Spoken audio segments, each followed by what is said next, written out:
Okay, this is your chapter 7 integration. Today is our first class.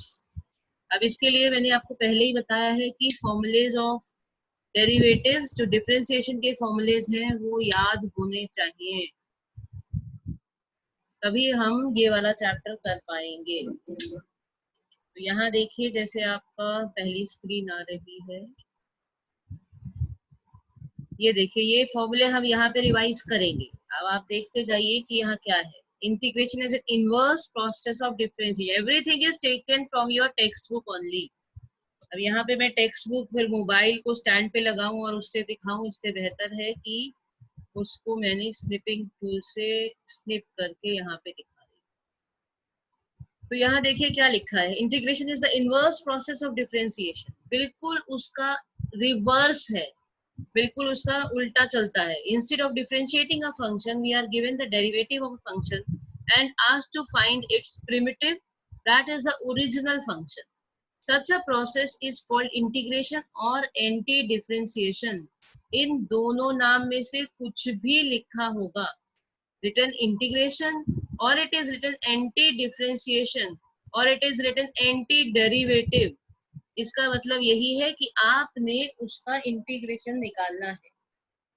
आपको कुछ नहीं सोचना है, आपने उसका इंटीग्रेशन निकालना है, राइट। तो यहाँ देखिए क्या लिखा हुआ है। सबसे पहले आपको नॉर्मल इंटीग्रेशन दिखा रखा है, आपको याद दिलाने के लिए कि sin x का डेरिवेटिव क्या होता है, that is cos x। x cube upon 3 का डिफरेंशिएशन, x क्यूब का डिफरेंशिएशन होता है हमारा, क्या होता है, 3x square। 3x square. तो 3 and 3 इज कैंसल्ड और x स्क्वायर ये मेरा आंसर आ गया। इसी तरह से e की पावर x का डेरिवेटिव होता है e की पावर x। तो इसमें हमारे कोई चेंज नहीं होता है, इवन इंटीग्रेशन होगा तो भी यही रहेगा और डिफरेंशिएशन है तो भी यही रहेगा। अब यहाँ पर फर्क क्या आने वाला है, ऐसा नहीं है कि हम उसको लिख देंगे और उसका आंसर। अब यहाँ पे देखिए, अगर मैं उन्हीं फंक्शंस में एक c और ऐड कर दे रही हूँ, एक आर्बिट्ररी कांस्टेंट, इसको हम कहते हैं कैपिटल C ऐड कर दूंगी, तो भी मेरा डेरिवेटिव में कोई चेंज नहीं आ रहा है। मेरा डेरिवेटिव क्या रह रहा है, cos x ही रह रहा है, यहाँ पर भी x स्क्वायर ही रह रहा है और यहाँ पे e की पावर x ही रह रहा है। बिकॉज जब हम इस c का डेरिवेटिव निकालते हैं वो तो जीरो हो जाता है, because the derivative of any constant term is zero. तो इस c से कोई फर्क नहीं पड़ रहा है। ये c इसलिए लगाया जा रहा है बिकॉज जब हम इंटीग्रेशन निकालेंगे इस cos x का, तो हमारा आंसर आने वाला है sin x plus c। and why this constant c is added, देखिए, thus anti derivatives of the above cited function are not unique। यानी कि एंटी डेरिवेटिव जो है वो sin x का भी cos x आ रहा है और sin x plus c का भी cos x आ रहा है। Actually, there exist infinitely many antiderivatives of each of these functions, which can be obtained by choosing c arbitrarily from the set of real numbers. For this reason, c is customarily referred to as arbitrary constant. In fact, c is the parameter by varying which one gets different antiderivatives of the given function. इस c का देखिए, जब हम definite integral indefinite integral निकालेंगे तब तो हमारे उसमें कोई फर्क नहीं पड़ेगा, हम सिर्फ c लिखते जाते हैं। लेकिन जब हमारे को उसकी लिमिट्स दे रखी होंगी, means they will be definite integral, means some limit will be there 0 to 2 0 to 5, तब इस c की वैल्यू चेंज होती जाती है। तो जब भी हम इंटीग्रेशन करते हैं तो हम, जैसे हमने cos x का इंटीग्रेशन करेंगे तो हमारा बन जाएगा sin x plus c। और इस तरह से इसलिए बिकॉज बहुत सारे ऐसे फंक्शन हो सकते हैं जिसका डिफरेंशिएशन सेम है, c की वैल्यू कितनी भी चेंज होती जाएगी, आपका जो डेरिवेटिव जो है वो सेम रहने वाला है। अब देखिए सिंबल क्या है हमारा इंटीग्रेशन का। We introduce a new symbol namely this. ये आपको दिख रहा है, एक लंबा सा एस टाइप का डंडा सा दिख रहा है, जिसमें ऊपर से एक तरफ थोड़ा सा मुड़ा रहता है और नीचे की तरफ मुड़ा रहता है, fx dx, which will represent the entire class of antiderivatives read as the indefinite integral of a। indefinite लिखा है ना, because यहाँ पर कोई लिमिट नहीं लगी है। जब डेफिनेट आएगा तो यहाँ से कुछ आ जाएगा, 2 से लेकर 3 तक fx dx या 3 से लेकर 5 तक, समथिंग विल बी देयर। तो ये मेरा इंटीग्रेशन का साइन है, सिर्फ आपको बताने के लिए ये लिखा हुआ है कि this is the sign of integration. अब इसके बाद देखिए हमारे को क्या याद, इसको हम क्या क्या कहते हैं ये भी आपको पता होना चाहिए। जरूरत नहीं होती है लेकिन फिर भी पता होना चाहिए। यहाँ देखिए, अगर ये इस तरीके से लिखा है integration of f x d x means integral of f with respect to x. अब इसमें जो एफ एक्स है वो क्या चीज है, दैट इज द इंटीग्रैंड, यानी कि जो फंक्शन है जिसको इंटीग्रेट करना है उसको हम कहते हैं integrand. x in fx dx, x क्या है हमारा, variable of integration, because we are integrating with respect to x, तो हमारा वेरिएबल रह गया x। इंटीग्रेट का मतलब क्या होता है, फाइंड द इंटीग्रल, यानी कि आपको जो भी फंक्शन दे रखा है उसको इंटीग्रेट करना है। एंड इंटीग्रल ऑफ f, यानी कि ये भी वही चीज है, आपको कहा जाए find an integral of f, जो भी फंक्शन दे रखा है, तो that is also known as, यहाँ पे देखिए यहाँ पे लिखा है a function f such that f dash x is equal to fx, यानी इसका इंटीग्रेट करेंगे आप fx का और आपको f डैश x मिल जाएगा, मींस जो रिवर्स करते हैं। Integration is process of finding the integral, आपको क्या मिलेगा, सब जगह लिखा हुआ इंटीग्रेशन। कांस्टेंट ऑफ इंटीग्रेशन क्या होता है, जो अभी अभी हमने आर्बिट्ररी कांस्टेंट माना है उसको हम कांस्टेंट ऑफ इंटीग्रेशन भी कहते हैं। Any real number c considered as constant function. अब यहाँ पे आ जाते हैं हम फॉर्मूलेस पर कि आपके डेरिवेटिव्स और इंटीग्रेशन के फॉर्मूलेस में क्या फर्क हो गया। देखिए, आपने डेरिवेटिव का फॉर्मूला पढ़ा था x to the power n plus 1, अगर मैं इसका डेरिवेटिव निकालूंगी तो क्या आ जाएगा, n plus 1 x to the power n, और नीचे भी n प्लस 1 है, n प्लस n 1 और n प्लस 1 कैंसिल हो गए, will be getting as x to the power n। अब यहाँ पे देखिए इंटीग्रेशन में क्या हो रहा है, x की पावर n का जैसे ही मैं इंटीग्रेट करूंगी, ये dx साथ में लिखा होता है, that is with respect to x, तो ये क्या बन जाता है, यानी एक पावर ऐड हो जा रही है, x की power n plus 1 upon n plus 1 plus c। इस c को बिल्कुल मत भूलिएगा, बिकॉज ये लिखे बिना आपका इंटीग्रेशन कंप्लीट नहीं होता है, अगर ये भूल गए तो आपका आधा नंबर कट जाएगा। अगर जैसे मैंने कहा कि इंटीग्रेशन ऑफ x क्यूब, क्या बन जाएगा, x to the power 4 by 4 x plus to 4. The power 4 upon 4। अब देखिए यहाँ पे दूसरा दे रखा है, जब आप डेरिवेटिव ऑफ x निकालते हैं तो ये 1 हो जाता है, तो जब आप इंटीग्रेशन ऑफ 1 निकालेंगे तो आपका x प्लस c हो जाएगा। आप बिल्कुल देखेंगे एकदम रिवर्स चल रहा है, ठीक है ना। आप यहाँ मत सोचिएगा कि हमारा तो इंटीग्रेशन ऑफ डेरिवेटिव तो हम 1 का 0 लिख देते थे, लेकिन इंटीग्रेशन जो है वो 1 का 0 नहीं होता है, x होता है, x plus c। Sign x का डेरिवेटिव कॉस एक्स होता था, तो कॉस एक्स का डेरिवेटिव होता है sine x plus C.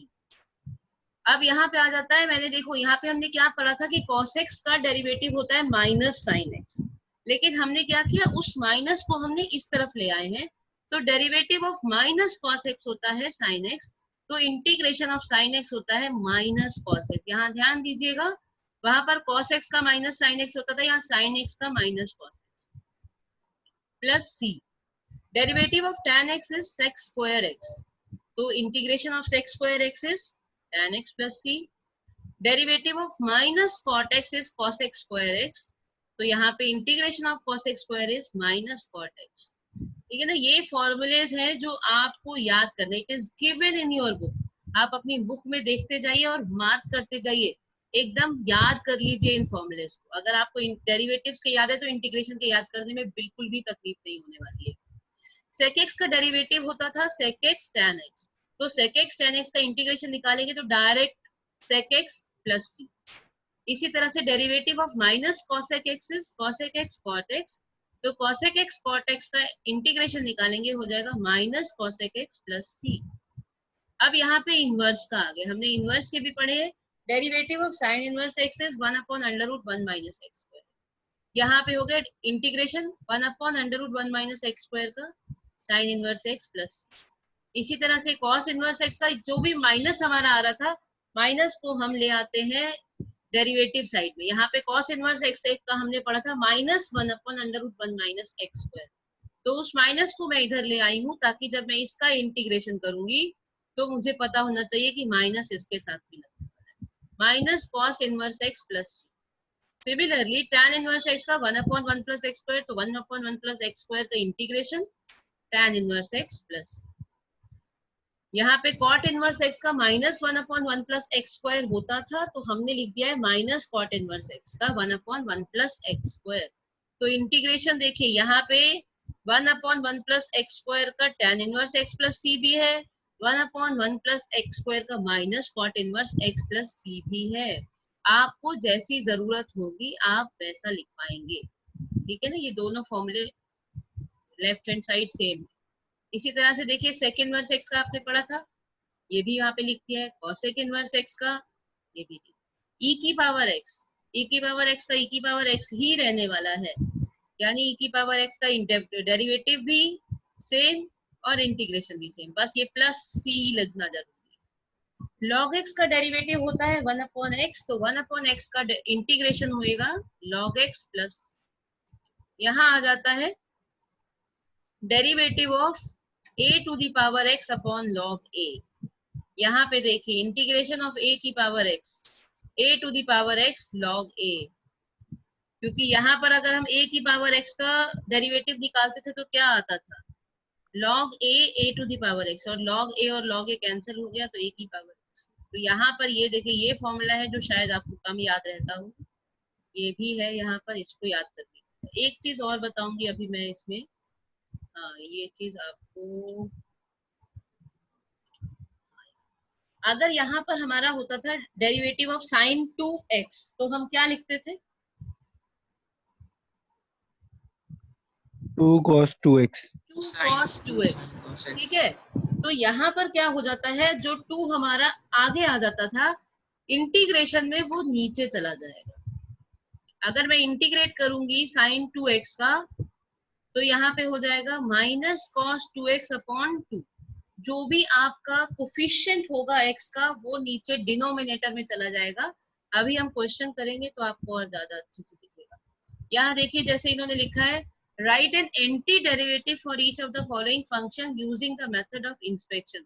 No need of any these kinds of methods, आपने सिंपल इंटीग्रेशन सीखना है सिर्फ, no need of any these kind of method की कहाँ से क्या आ रहा है, आपको सीधा सीधा आपको, आपने अभी अभी फॉर्मूला पढ़ा cos x का इंटीग्रेशन क्या लिख पढ़ा आपने, ये रहा था cos x का इंटीग्रेशन sin x प्लस सी, सीधा सीधा यही लगाएंगे हम, sin x प्लस सी इन्होंने नहीं लगा रखा, दैट इज रॉन्ग थिंग, यहाँ पे सी लगना चाहिए था।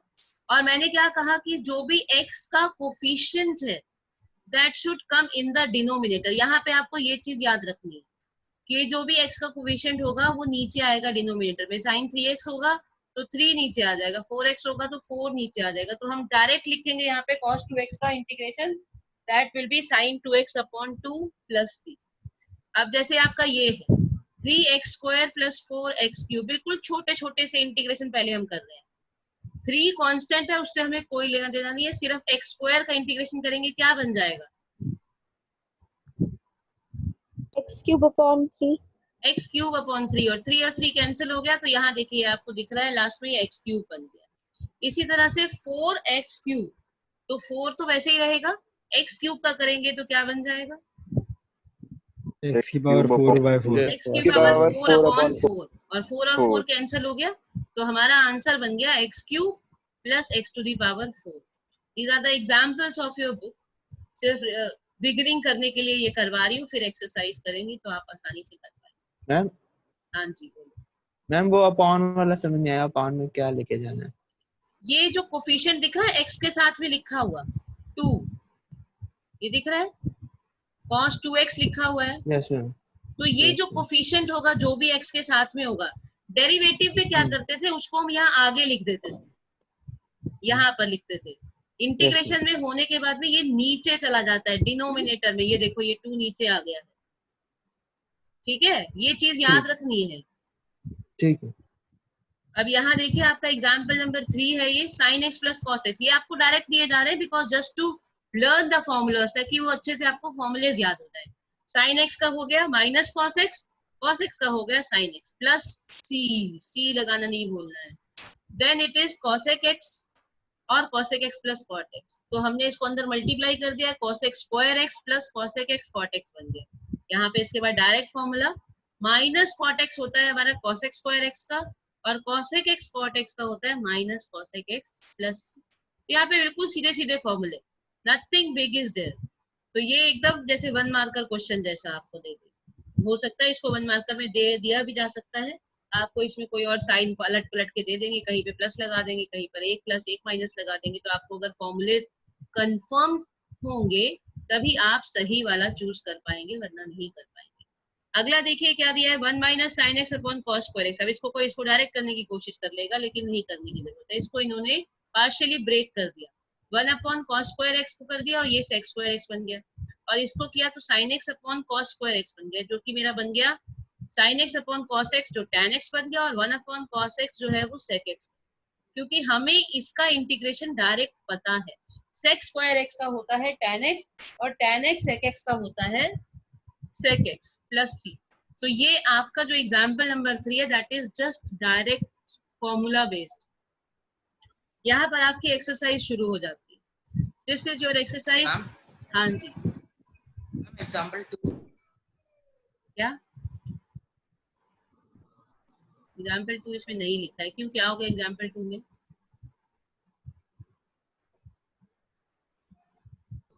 क्या है एग्जाम्पल 2 में, बोलो।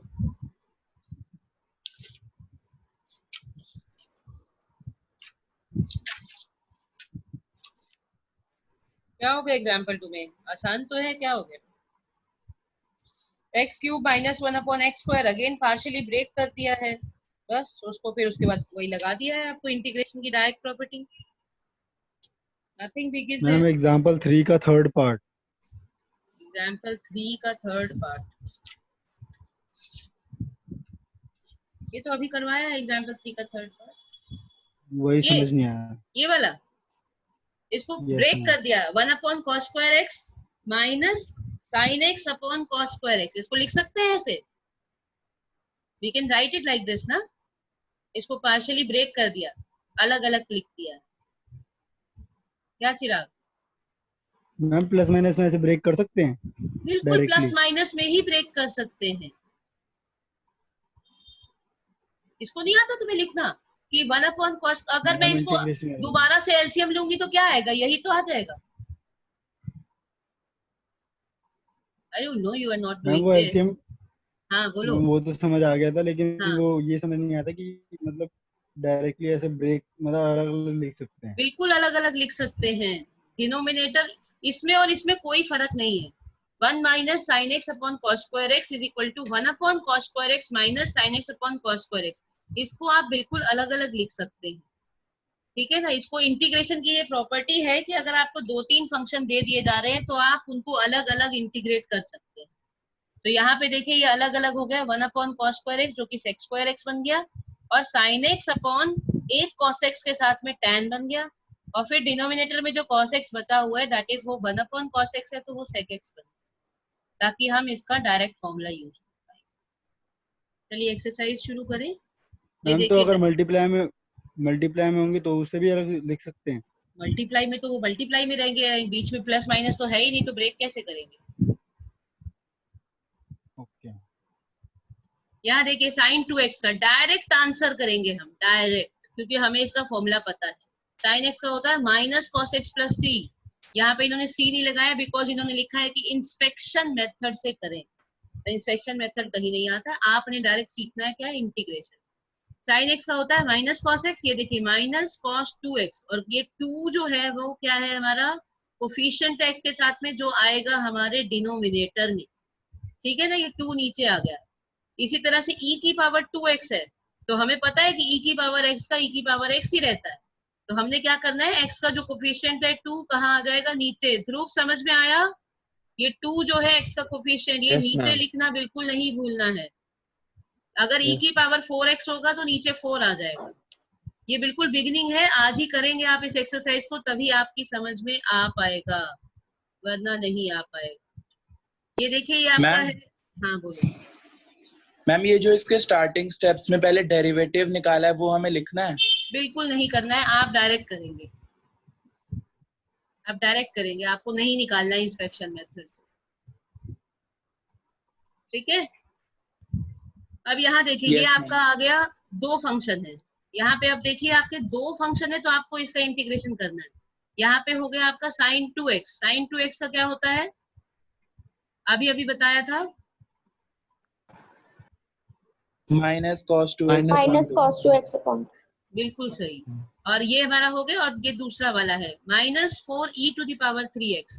इसमें हमारे पास 3 है कोफिशिएंट, यानी ये क्या हो जाएगा -4e⁻3x अपॉन 3।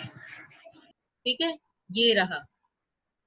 और ये हमारा सीधे देखो ये आंसर, ये इतना बड़ा कुछ नहीं करना है, आपने सीधा सीधा इंटीग्रेट करना है, एकदम direct integration, no need to use any other method. यहाँ देखिए question number 8, ax² + bx + c।